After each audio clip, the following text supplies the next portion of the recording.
Blessings to us all. Thank you all for joining us. And for those of you that are coming remotely, wow, what a great blessing to feel your presence here with us. And we so are filled with gratitude that you would choose to spend your time with us now. And for those that are watching the recording, likewise, we're just blessed that you would choose to do so. And we trust that you'll find this to be of value. This satsang, I'm just calling it in a general sense, so one on quantum consciousness. Again, we're coming live from the Ananda and Sanitas and Temple of Joy every Wednesday night at 7 o'clock. We try to bring you a satsang such as this. This is going to be part one in a series. There is a lot of depth that we can go into. As Anke had mentioned previously, I'll share the slides with you. You can share them with others. You can copy them, plagiarize them, whatever, throw them away, whatever you'd like to do. So you'll have this content as well. But tonight, the intention is for us together to uplift our energy, our frequency, our field, our aura, if you will, into the light of our own inner sun. And we'll be doing some things today to help us to do that. Well, throughout human history, there are countless accounts, examples, documents that are showing everyday people having extraordinary experiences far beyond the limits of what have been previously considered possible.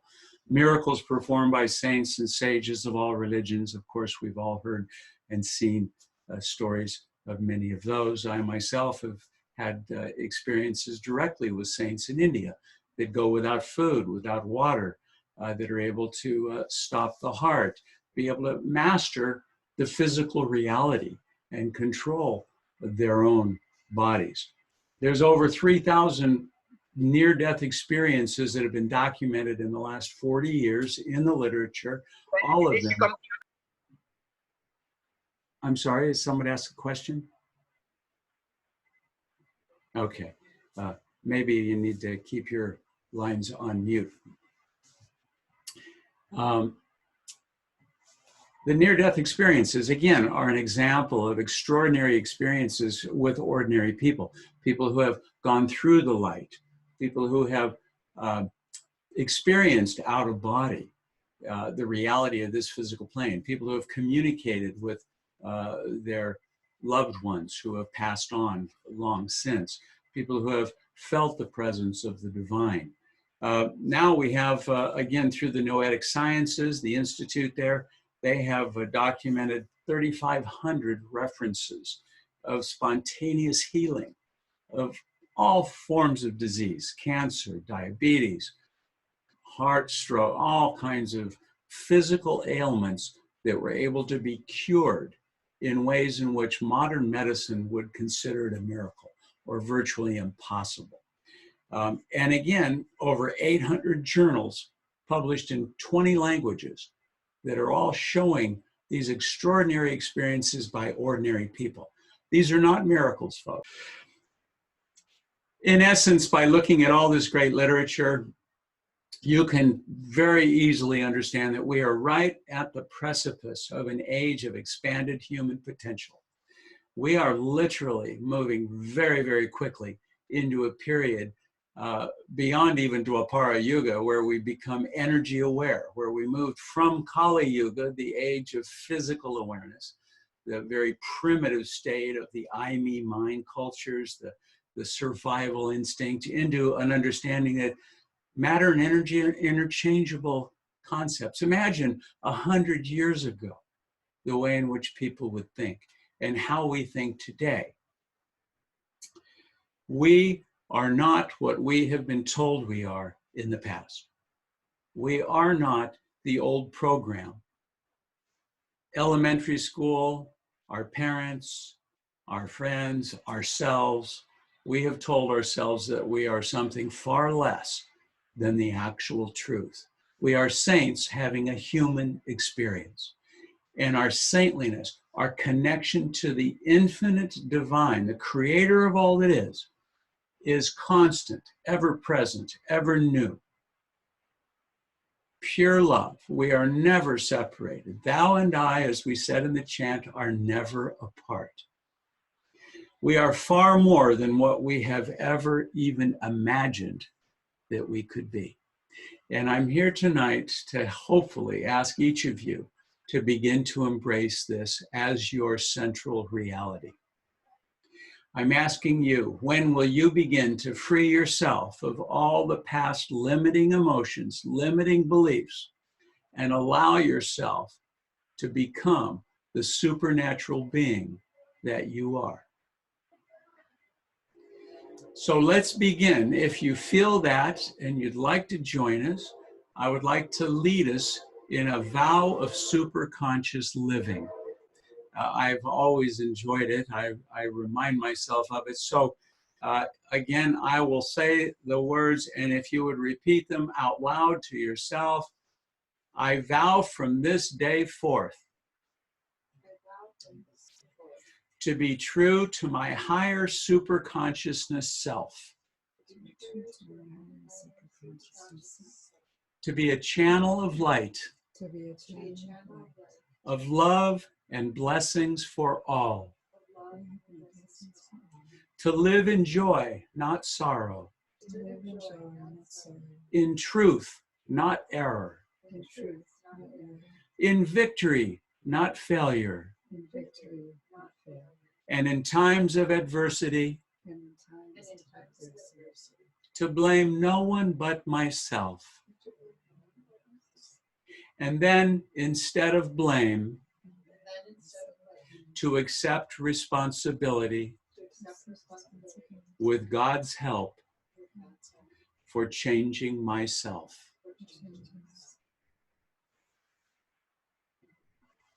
Namaste.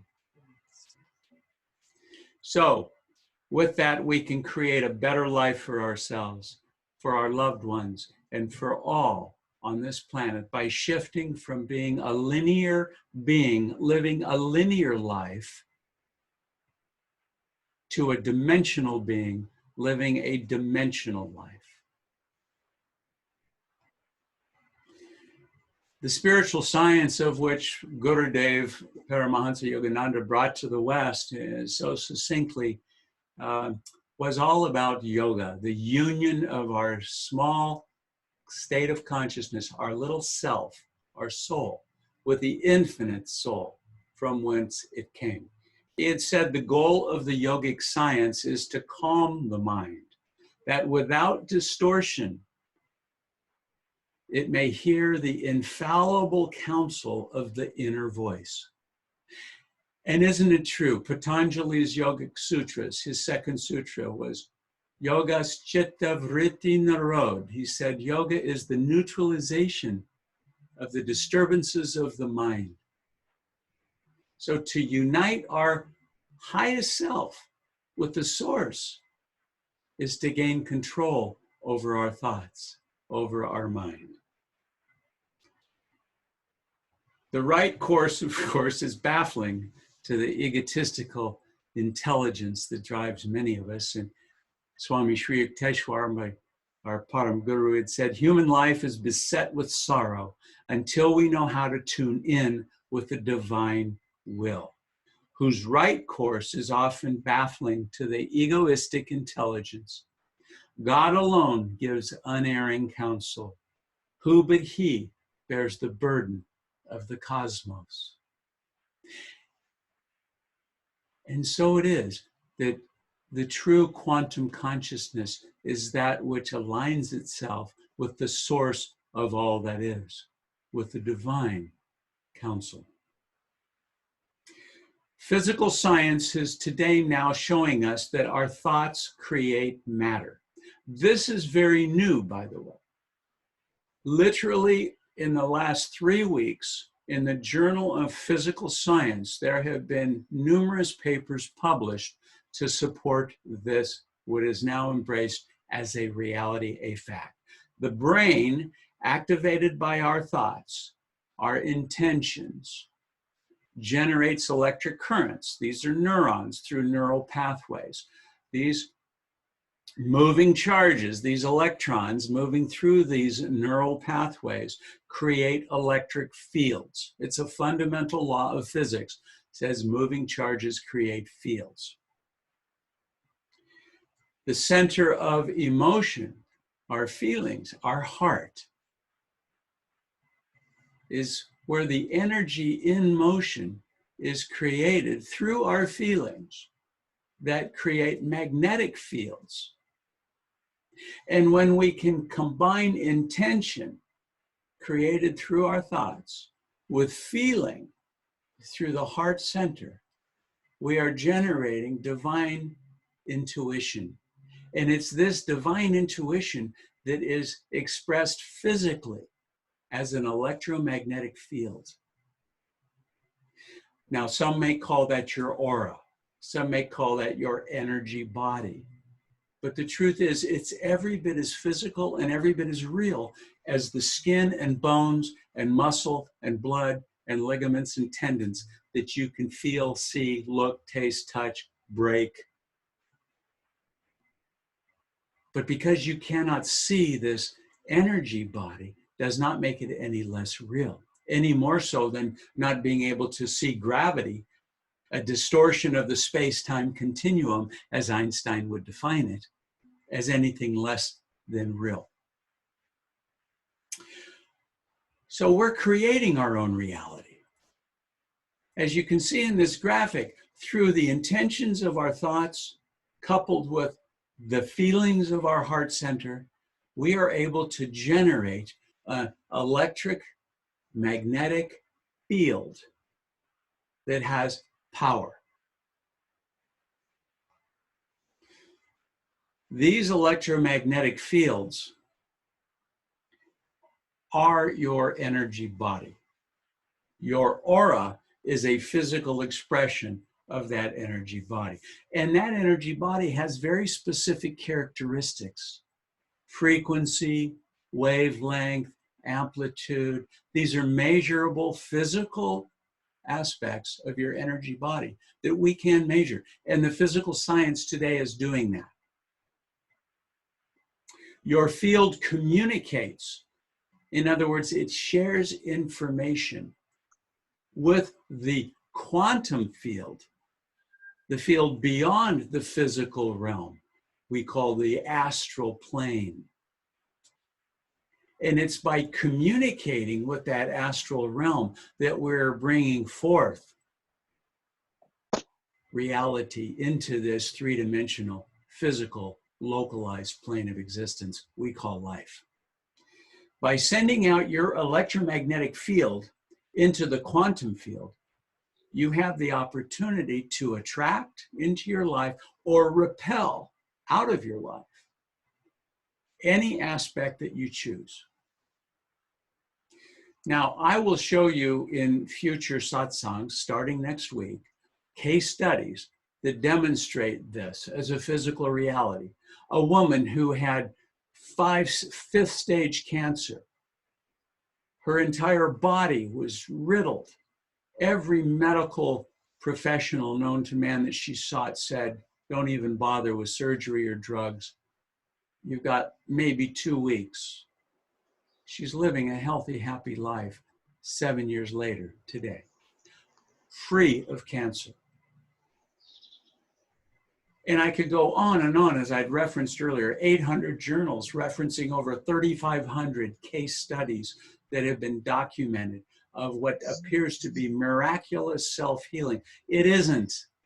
The only thing miraculous is our ignorance, thinking that we cannot heal ourselves of any maladies. You are drawing from the infinite, two-dimensional, quantum verse. I'm calling it the quantum verse, not this three-dimensional linear universe that we are physically located into, but you are drawing from that your own physical reality and bringing it into this three-dimensional universe. In the new science of epigenetics, there has been research done in the last decade, and in fact, in the last several months, that are showing how our genetic material works. Our genes are nothing but a set of blueprints. They are static. There is nothing about them that grows or shrinks, or they're very simple blueprints taking 4 amino acids in varying combinations to code for all the proteins that make up your physical body. Now, we've never fully understood beyond the map of those genes what the sequence of those 4 amino acids are in a physical double helix combination, as the Genome Project has given us. But we haven't known at all what triggers the production, what switches on or switches off those blueprints. Now, my sister, 1 year older, passed away of cancer some years ago. She had diabetes, she had leukemia, she had asthma, she was allergic to virtually every substance known to man. Peanut butter, dust. She lived a horrible existence. I have the same genes that she does.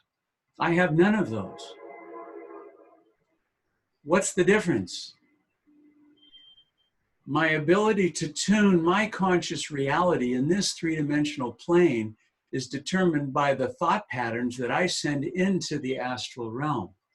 If I want to feel sick, I can make myself sick, clearly. If I want to be healthy, I can equally draw health into my life. Here's an example, very simple one, how thoughts create matter. Living within the circadian rhythm, we know about circadian cycles. This is the sun rises and our body starts to respond to sunrise. And also, we start feeling tired when the sun goes down. We're ready for bed. We feel a little odd when we oversleep when the sun's outside. Why is that? Because we have tuned our consciousness to the external environment such that our brain has automatically programmed itself and trained itself to produce the chemicals within our pineal gland. You can see here from this graphic, that little gland in the center of your lower center of your brain, the pineal gland, it is producing these neurotransmitter chemicals. In this case, serotonin, which is what's produced in the morning when you wake up, and it converts that serotonin into melatonin in the evening, which is what makes you tired. Your physical reality is being driven by a chemical process that is triggered through the brain from the thoughts that you create. Equally true is you can make yourself not tired, or you can make yourself sleep. I'll tell you, for myself, I use this example when I travel to India 55 times now. And people have often said, my gosh, how do you live through a 21 to 24-hour flight? And I said, it's no problem. I don't experience the typical experiences that most do. I don't get jet lagged. Why? Because I don't allow my brain patterns to create it. I don't allow the melatonin to get created in the same circadian cycle as it would when I'm here in this time zone. I instantly set my mental clock 12 hours ahead, and I become one living in the time zone of India. It's really quite simple, but I control my physical reality through my thoughts. All the chemical messengers within our brain produced by the pineal gland are called neurotransmitters. And these are communicating information within our nerve cells. They are waves, and every wave exists to carry information. They're carrier waves. These neurotransmitters are converting our brain waves themselves. into different waveforms. We mentioned earlier that waves have characteristics: frequency, wavelength, amplitude, measurable physical realities. Serotonin chemically acts upon brain waves to move the delta waves into theta, theta brain waves into beta. Beta is the conscious state of awakeness. Theta is the deeper state, tuned to that, you might say, the period when we're in deep REM sleep, when the body is healing itself the most. When you're into super consciousness, more in tune with the higher states of reality, feeling more oneness with all that is. Melatonin, again, simple chemical, converted by the pineal gland, affecting your brain waves to take that beta state into alpha, the state of sleep, when you're tired. Slower brain waves that lead you to sleep. So we are affecting our brain waves through the chemistry of our pineal gland. Very simple reality, causing us once again to realize that we are a physical body bounded by the relativities of space and time. If you tune yourself to the physical reality, circadian rhythms, oh, the sun's up, I must get up out of bed. Oh, I'm laying in bed, oh, I still feel tired, I don't want to go to work. Oh, I'm bored. Oh, I feel sick. Oh, I got a headache. Oh, I hope I don't get coronavirus. Gee, I feel kind of wheezy. Maybe I should go get tested. All of these are brain waves you now create that start to manifest, especially when given the strength of energy in motion, the emotion of the heart. Then you start generating a field that will attract that reality. Oftentimes, the very thing you're hoping to avoid is the very thing that you manifest. Now, Anke and I, in our work in counseling and healing, we deal with people all the time that say, I can't understand. Why is this happening to me over and over again? And it's quite simple. I don't even need to give you that answer. You know what that answer is.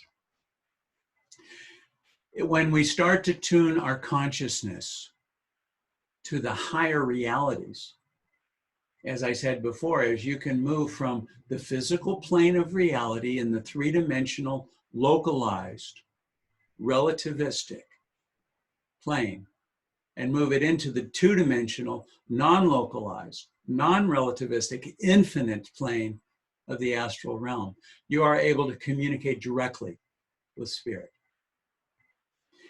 Yogananda taught us that these levels of consciousness are manifesting within our lives all the time.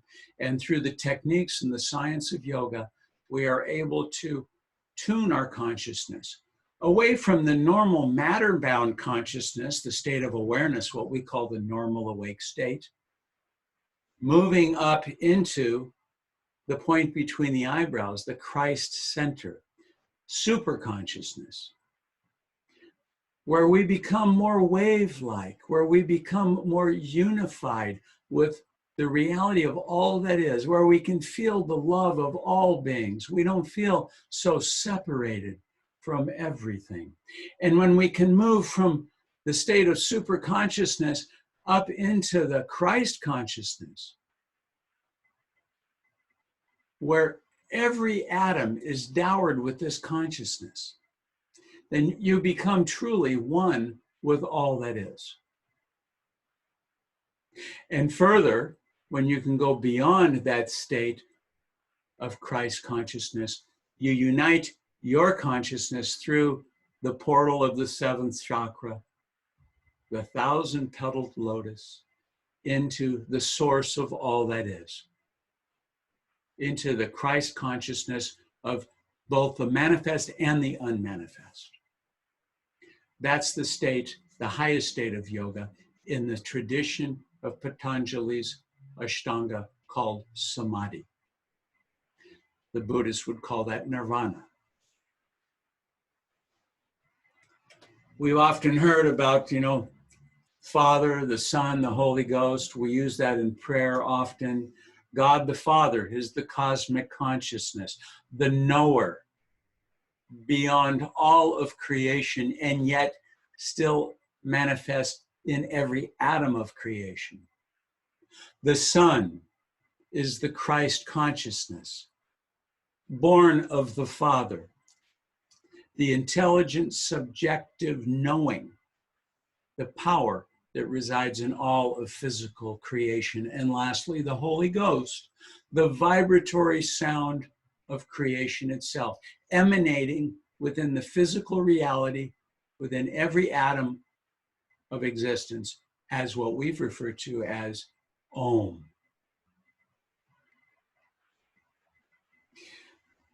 By ascent, rising our consciousness from the lower states of earthbound, limiting emotions of physical emotions of fear and doubt and lust, all of those lower feelings down in the lower chakras, as we ascend from that, bringing our consciousness through the subtle centers of life, prana, if you will, the life force, life trons, as Yogananda called it, through our chakras, we are awakening the deeper spirit. The kundalini is awakening. And the yogi has learned for thousands of years that this is the inner science of changing the consciousness of gross matter in this three-dimensional, localized physical realm into the consciousness of the primordial principles of creation itself. We are not stuck. We only think we are. We get stuck in the self-consciousness of self-awareness, the material from which we form our realities and guide our own behaviors. As you can see from this little comic strip, the 3 stages of self-awareness. External environment says, you're an idiot. And you go, no, I'm not. And the environment continues to say, no, you're an idiot. And then you go, oh, okay, I'm an idiot. You've changed your whole consciousness based on the feedback of the environment you're living in. And that outer self-awareness draws you further away from your own inner, truer self, from your own state of super consciousness. It leads to the state of withdrawal, which again further strengthens the sense of perception that's driving the force for your own life. How many people say, well, I want greater self-awareness, but can I continue to be unaware of my bad qualities? That's the comic strip here. It's true, right? No, we give up all of that. We empty our vessel from all of what we thought we understood, all the things that we thought we were true, all the things we were taught that we were raised to believe. And we open up to the infinite possibilities that are our birthright. Jesus had said, for whoever has not known himself has known nothing. But whoever has known himself has simultaneously achieved knowledge about the depth of all things. You want to know something? Know yourself. The great saint in India, Ramana Maharishi, that was his great teachings. Know yourself. Who are you? You are not that body. You are not that hairstyle. You are not that man, that woman, that mother, that father, that girlfriend, boyfriend, that rich person, the poor person. You're not what you think you know. You're everything simultaneously. You have access to the infinite. And as we start to affirm our own self-healing away from those limiting beliefs, if a person's consciousness becomes centered outwardly in those things, it'll take on those qualities. We need to become more aware that at the source of our own awareness, at the source of all that is, at the deepest center, is the divine God. Now, science doesn't use such terms as God, and I've talked to atheists and agnostics that have trouble with the languaging of God. So, I could say quantum, the infinite, the non-localized two-dimensional holographic dimension of infinitude. It means the same thing. When I am aware, just noticing, detached, as a witness, as an observer of myself, of my own thoughts, of my own feelings, of my own experiences, I feel joy. I feel presence. I feel fulfilled. It's an amazing sense. When I let go, when I detach, I take on the richness of everything. And it says in the Bible, seek ye first the kingdom of God, and all things will be brought unto you. The answer to every dilemma of life, here from the great Lahiri Mahashaya, he said, solve all of your problems through meditation. Attune yourself to the active inner guidance, the active inner guidance. This isn't something you switch on when you just sit to pray or when you sit to meditate. It's something that's active all the time, every moment, when you're thinking, when you're washing dishes, when you're going to the bathroom, when you're showering, when you're working, you're on the phone, when you're laughing, when you're crying, when you're watching TV, watching a movie, reading a book. All of these activities should be driven by that inner guidance. The divine voice has the answer to every dilemma of life. Though man's ingenuity for getting himself into trouble appears to be endless, the infinite is no less resourceful. And so it is that we have this great sense of hope. Quantum consciousness should become the center of your being. The idea that you are not separate from the source that manifested through thought all that we know in this cosmic experience of life. You must not let your life run in the ordinary way, as Yogananda said. Do something that nobody else has done, something that will dazzle the world. Show that God's creative principle works in you and through you. We have the understanding now. The spiritual sciences for thousands of years have shown us, through the great saints and sages of all religions, that we are so much more than this physical body, than these little thoughts, than this ego. So before I come back into the room and close out on these slides, I'd ask that you each bring your hands together in pranam over the heart. Lift your gaze up to the point between the eyebrows, the Christ center, and behind closed or partially closed lids, and with an open heart, bringing that energy of motion into this intention, join me in repeating these words of this closing prayer. O Father, Mother, friend, beloved God, I will reason, I will I will act. But lead thou my reason, my will, and my activity to the right things that I should do. The right things that I should do. Om Shanti. Shanti. Amen. Amen. Namaste, everyone. Namaste.